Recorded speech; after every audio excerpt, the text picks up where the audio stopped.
नमस्कार। आम हिंदू ओडिया परिवार रे प्रथमाष्टमी एक प्रधान पर्व।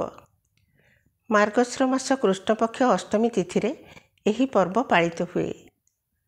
एही दिन परिवार ज्येष्ठ संतान मानकर सुख समृद्धि कामना करी सेमानकु वंदापना और पूजा करा जाए।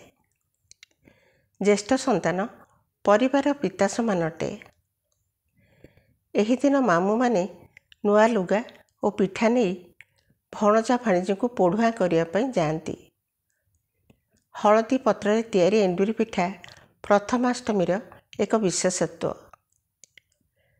आपण माने जानती ओडिशार भुवनेश्वर लिंगराज महाप्रभु प्रथमाष्टमी दिन तांको मामुघर कपाली मठ को पोढ़ुआ हेबापई यात्रा करिथांती। कपाली मठर आराध्य देवता वरुणेश्वर और वनदेवी प्रभु लिंगराजंकर मामू माई रूपे परिचित। धन्यवाद।